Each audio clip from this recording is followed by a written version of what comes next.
बिस्मिल्लाहिर्रहमानिर्रहीम, अस्सलाम वालेकुम। इस वीडियो में मैं आपको बताऊंगा अदालतों और नैब से जुड़े हुए 10 केसेस के बारे में, 10 मामलात के बारे में। लेकिन सबसे पहले हम बात करेंगे कि मैंने जिस तरह आपको अपनी वीडियो में बताया था कि नैब ने एक खेल खेला। मुझे नैब का वो मुकमुका लग रहा था शहबाज शरीफ के साथ, जो मैंने जिसके मुतालिक आपको पहले आगाह कर दिया था। मैंने एक ट्वीट भी किया था और आपको पहली वीडियो में भी बताया था और अब उसकी तस्दीक हो गई है। आज नैब ने अदालत के अंदर दलाइल ना देकर केस को इल्तवा का शिकार करवाया, मुलतवी भी करवाया, अगले हफ्ते तक भिजवाया और आज ही शहबाज शरीफ जो है उन्होंने खुद बता दिया है कि वो लंदन रवाना हो रहे हैं। ऐसा मैं नहीं कह रहा कि शहबाज शरीफ वापस नहीं आएंगे, शहबाज शरीफ को वापस आना होगा। उसकी वजह यह है कि अगर वो वापस नहीं आते तो उनकी सियासत, उनका बच्ची खुची पार्टी भी मुकम्मल तौर पर ख़त्म हो जाएगी। शहबाज शरीफ शायद वापस तो आ जाएं, लेकिन उनका लंदन जाना, एक तो वो कह रहे हैं कि उनकी कोई उनकी कोई भतीजी जो है, सॉरी उनकी कोई पोती जो है वो बीमार है, उसकी इयादत भी करनी है। लेकिन इसके अलावा भी कहा जा रहा था कि वो लंदन हर सूरत में जाना चाहते थे। उनकी वहाँ पर कुछ अहम मुलाकातें हैं, ये अभी तक नहीं पता कि वो मुलाकातें किससे हैं। नैब ने उनको ये रिलीफ दिलवाना था कि वो बाहर लंदन रवाना हो सके, इसलिए नैब ने आज जहाज़ेब भरवाना जो है उनके बारे में कहा कि वो पेश नहीं हो सकते, जिस वजह से केस बगैर कार्रवाई के मुलतवी हो गया। और आज शहबाज शरीफ जो है वो लंदन रवाना हो रहे हैं और शायद जब आप ये वीडियो देख रहे हो तो उस वक्त तक वो लंदन रवाना हो चुके हों। मैंने आपको पहली वीडियो में ये बात बताई थी कि नैब चाहती तो नैब अपने किसी और प्रोसिक्यूटर को पेश कर सकती थी। नैब की आज भी 8 रुकनी टीम जो है अदालत के अंदर मौजूद थी, कमरे अदालत के अंदर मौजूद थी। लेकिन जब दलाइल देने की बारी आई तो नैब ने कहा कि जी जहाज़ेब भरवाना ने दलाइल देने हैं और जहाज़ेब भरवाना जो है वो बीमार हैं, उनकी डॉक्टर के साथ अपॉइंटमेंट थी, इसलिए ये केस जो है वो मुलतवी कर दीजिए। और अजमत से शेख साहब ने कहा था कि अगर आपको शौक नहीं है केस चलाने का तो हमें भी कोई शौक नहीं है और हम मुलतवी कर रहे हैं केस को, क्योंकि जब नैब प्रोसिक्यूटर ही दलाइल ना देना चाहें तो अदालत वो केस किसी तौर पर भी नहीं चला सकती थी। फिर आज लाहौर हाई कोर्ट ने एक और जो है वो रिलीफ दिया है और वो रिलीफ दिया है मलिक रियाज के दामाद जैन मलिक को। मनी लॉन्ड्रिंग केस में जैन मलिक को भी आज लाहौर हाई कोर्ट ने हिफाजती ज़मानत दे दी है। नैब को रोक दिया है कि मलिक रियाज के दामाद को गिरफ्तार ना किया जाए। और आपके लिए खबर यह है कि one and only Malik Shahzad, justice Malik Shahzad साहब, आज के रिलीफ देने का एजाज़ भी उन्हीं के नाम रहा है। मलिक शहजाद साहब ने रिलीफ दिया है, मेरिट पर दिया होगा, लेकिन रिलीफ जो है वो मलिक शहजाद साहब ने दिया है जैन मलिक को, जो कि दामाद हैं मलिक रियाज के, जिनके ऊपर इल्ज़ाम है कि वो फेक अकाउंट्स के जरिए मनी लॉन्ड्रिंग करते रहे। ये जो आसिफ अली जरदारी के खिलाफ जो मेन केस चल रहा है उसमें भी वो शामिल हैं और उनका नाम उन एक्यूज्ड में शामिल है जिनका नाम ECL पर है और वो मुल्क से बाहर नहीं जा सकते। अब जैन मलिक के लिए अगली जो सतह है वो ये होगी कि वो शहबाज शरीफ की तरह, हमजा शहबाज की तरह हिफाजती ज़मानत लेने के बाद अब शहजाद मलिक साहब की अदालत में जाएं और अपना नाम ECL से भी निकलवा लें। अब यही उनका जो है इसके बाद अगली सतह यही बनती है। जो जैन मलिक हैं, मलिक रियाज के दामाद, उनके खिलाफ जो है एक रेफरेंस दायर हो चुका है एहतसाब अदालत में, जिसमें इल्ज़ाम है कि उन्होंने और उनके साथ जो अक्यूज हैं उन्होंने कौमी ख़जाने को 2.5 अरब का नुकसान पहुंचाया है। इसके बाद मैं आपको बताऊं कि नैब ने इस वक्त तक चौथा जो रेफरेंस है वो दायर कर दिया है मनी लॉन्ड्रिंग केस में, फेक अकाउंट्स केस में, आसिफ अली जरदारी से जुड़े हुए जो मामलात हैं उसमें, और ये मजमूई तौर पर चौथा रेफरेंस है। और इनमें से 2 रेफरेंस जो हैं वो समाअत के लिए बाकायदा मंजूर हो चुके हैं, जिनकी तारीख जो है वो एक की आ चुकी है, दूसरे की आ जाएगी। और इस तरह से अब ये टोटल 4 केसेस हो गए हैं जो आसिफ अली जरदारी और उनसे जुड़े हुए जो किरदार हैं उनके खिलाफ इस्लामाबाद हाई कोर्ट में, इस्लामाबाद की एहतसाब अदालत में सुने जाएंगे। फिर एक और डेवलपमेंट ये है कि पैमरा की काउंसिल ऑफ कंप्लेंट ने सिफारिश कर दी है कि सागडार इश्तिहारी मुलजिम, मुल्क से भागे हुए मुलजिम जिनको पाकिस्तान के इदारे ढूंढ रहे हैं, पाकिस्तान के इदारे गिरफ्तार करना चाहते हैं, पाकिस्तान के इदारे बुला रहे हैं, नवाज शरीफ के ये समधी हैं, उनके हवाले से काउंसिल ऑफ कंप्लेंट्स ने यह कह दिया है कि इसहाक डार क्योंकि इश्तिहारी हैं, मफरूर हैं, मुल्क से भागे हुए हैं, पाकिस्तानी इदारों के वो मतलूब हैं, तो उनके टीवी चैनल्स पर इंटरव्यू पर पाबंदी होनी चाहिए, क्योंकि जो मफरूर होता है, जो इश्तिहारी होता है, उसके तमाम राइट्स ख़त्म हो जाते हैं। अदालतों के ये फैसले मौजूद हैं। अब देखते हैं कि पैमरा इस पर मुकम्मल तौर पर पाबंदी आयद करता है या क्या फैसला आता है। लेकिन काउंसिल ऑफ कंप्लेंट्स ने सिफारिश कर दी है। अजहर सिद्दीक एडवोकेट ने यह शिकायत की थी पैमरा को कि 5 चैनल्स के एंकर्स ने, अब वो 6 एंकर्स हो चुके हैं कि 6 एंकर्स ने इसहाक डार का इंटरव्यू किया है और इसहाक डार एक इश्तिहारी मुलजिम है।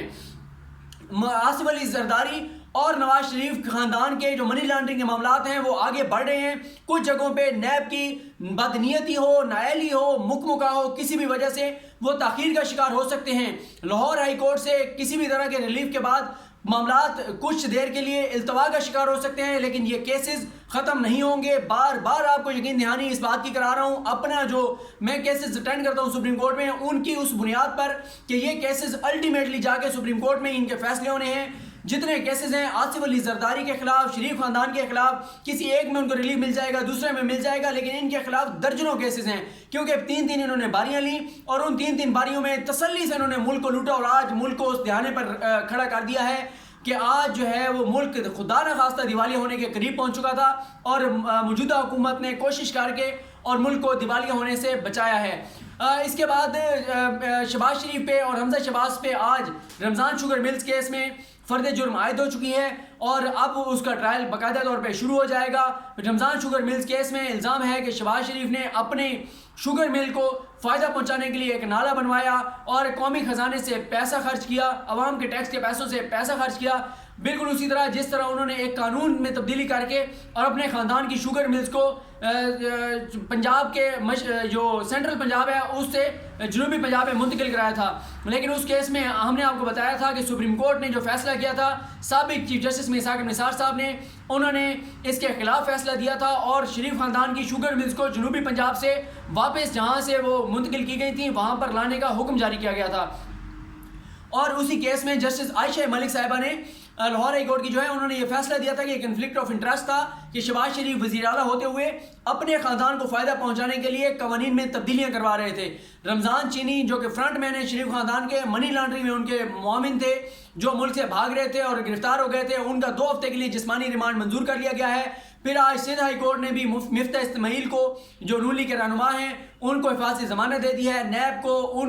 उनकी गिरफ्तारी से रोक दिया गया है और उनको ये रिलीफ दिया गया है सिंध हाई कोर्ट की जानिब से। इसहाक डार को वापस लाने के लिए पाकिस्तान ने जो इंटरपोल को एप्लीकेशन दी थी उस हवाले से इंटरपोल ने मजीद दस्तावेजात मांगे हैं, पाकिस्तान को कहा है कि वो मजीद दस्तावेजात दें। फिर शाहिद खान अब्बासी साहब का मामला है, उनको LNG स्कैंडल में नैब ने तलब किया था, सवालनामा दिया था। अब 25 अप्रैल को उनको कहा गया है कि वो हर सूरत में जवाब जमा कराएं। नैब ने जो उनको सवालनामा दिया था, आसिफ अली जरदारी को भी इससे पहले सवालनामा नैब की जानिब से दिया गया है, लेकिन वो जो नैब ने टाइम लिमिट दी थी वो टाइम लिमिट ख़त्म हो चुकी है, लेकिन आसिफ अली जरदारी ने अभी तक उसका जवाब जमा नहीं कराया। इस वक्त आसिफ अली जरदारी हर तरफ से उनके गिर्द घेरा तंग हो रहा है। अगर आप एक उनकी नाअहली का केस देखें तो वहाँ पे अगर जस्टिस अतर मिनुल्लाह साहब इस बात पे उनका केस खारिज भी कर देते हैं, उनकी नाअहली की दरख्वास्त मुस्तरद भी कर देते हैं कि यह मामला पहले इलेक्शन कमीशन या इलेक्शन ट्रिब्यूनल के पास नहीं ले जाया गया, तो भी जो दीगर फोरम्स हैं वो मौजूद होंगे उस्मान डार के पास, वो इसके बाद सुप्रीम कोर्ट में जाएँ, किसी और फोरम पे जाएँ, अल्टीमेटली सुप्रीम कोर्ट जाएंगे। और अगर इस्लामाबाद हाई कोर्ट ने भी ये केस सुना तो आसिफ अली जरदारी की नाअहली जो है वो 100% नज़र आ रही है, क्योंकि ये चीज़ इस्टेब्लिश हो चुकी है कि आसिफ अली जरदारी ने 2018 के कागजात नामजदगी में असासे और जायदादें छुपाई थी, जिस वजह से अब अगर एक भी असासा सामने ऐसा आ गया जो कि आ चुका है कि जिसको आसिफ अली जरदारी ने अपने कागजात नामजदगी में जो है वो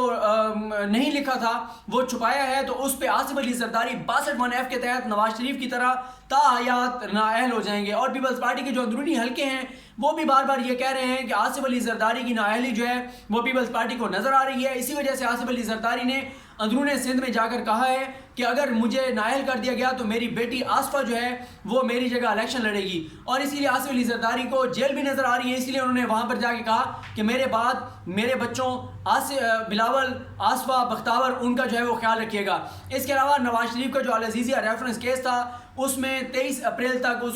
उनकी जो समाअत है वो इस्लामाबाद हाई कोर्ट में मुलतवी हो गई है और नवाज शरीफ को इस्तिस्ना दे दिया गया है कि नवाज शरीफ जो है वो पेश ना भी हो तो कोई मसला नहीं है, क्योंकि नवाज शरीफ के बारे में बताया गया कि वो बीमार हैं। गो कि उनकी बीमारी के बारे में और उनकी एक्टिविटीज़ के बारे में हम नेक्स्ट वीडियो में बात करेंगे, जो कि मैं top news stories of the day की वीडियो अभी अपलोड करूँगा। इसके बाद मौलाना फजल रहमान साहब की जमात के रहनुमा अकरम दुरानी, उनके हवाले से भी नैब के पास बहुत से शवाहिद आ गए हैं, बहुत सी चीज़ें आ गई हैं, नैब ने उनको भी तलब कर लिया है। और शायद यही वजह है कि अब मौलाना फजल रहमान को अपने गिर्द घेरा तंग होता नज़र आ रहा है। इसलिए मौलाना फजल रहमान जो है वो बहुत जल्दी में है कि किसी तरह से आसिफ अली जरदारी और नवाज शरीफ को आपस में मिलाया जाए और जो है वो कोशिश की जाए कि मौजूदा हुकूमत के ख़िलाफ़ एहतजाजी तहरीक शुरू की जाए। ये जो मैंने आपको मलिक रियाज के हवाले से चीज़ें बताई, या इससे पहले मैंने आपको सुप्रीम कोर्ट में होने वाले केसेस के बारे में बताया, इस हवाले से मुझे, मैं अभी देख रहा था कामरान खान साहब का शो, मुझे इंतहाई हैरत हुई कि आज कामरान खान साहब ने मलिक रियाज के दामाद के हवाले से नहीं बताया। वो केसेस के बारे में बताते हैं लेकिन उसमें मलिक रियाज का नाम गोल कर जाते हैं, लेकिन जहाँ पे साबिक चीफ जस्टिस मियां साकिब निसार साहब पर तनकीद की बारी आए तो चीख चीख के वो फेफड़ों का जोर लगा के और उनके पे तनकीद करते हैं, लेकिन मलिक रियाज के हवाले से कामरान खान साहब आपको कोई खबर नहीं देंगे। और आज जो अजमत सईद शेख साहब के रिमार्क्स आए थे लाहौर हाई कोर्ट के बारे में, उस हवाले से भी कामरान खान साहब के प्रोग्राम में कोई बात नहीं हुई। आज जो नैब ने शहबाज शरीफ को रियायत दी, जिस तरह से शहबाज शरीफ को फ़ायदा दिया नैब ने, उस हवाले से भी मुझे कोई चीज़ उनके प्रोग्राम में उस तरह से बात होती हुई नज़र नहीं आई। बहरहाल उनका अपना प्रोग्राम है, उनकी मर्ज़ी है, लेकिन जो चीज़ें शरीफ खानदान के खिलाफ जा रही हों उस पर तो वो उस तरह से प्रोग्राम नहीं करते, लेकिन जो उनके हक़ में हो रही हों उस पर ज़रूर बात करते हैं। और आज ही उनके प्रोग्राम में मुजीबुर रहमान शामी साहब ने इमरान खान से कहा है कि इमरान खान जो हैं वो एक के बाद एक मुकदमा ना बनवाएं अपोजिशन के खिलाफ, अपोजिशन को थोड़ा सा स्पेस दें, रास्ता दें और अपोजिशन को जो है थोड़ी सी रियायत दें, यानी कि वो ओपनली आप मुजीबुर रहमान शामी साहब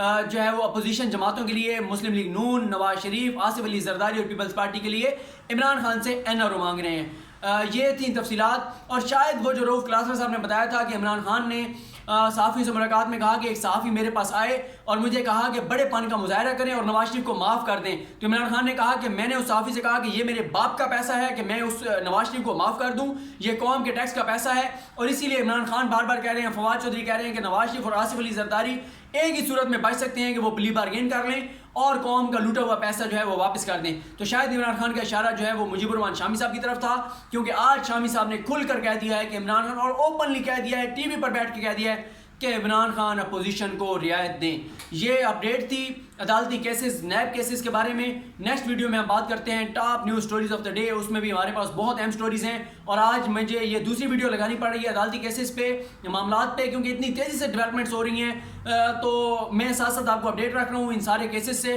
तो इसलिए मुझे ज़्यादा वीडियोज़ लगानी पड़ रही हैं। अगली वीडियो में हम top news stories of the day, जो पोलिटिकल डेवलपमेंट्स हैं, दीगर चीज़ें, उन पर बात करेंगे। अल्लाह करीम हम सब का हामी नासिर हो। मुझे अपनी दुआ में याद रखें। अल्लाह हाफिज़।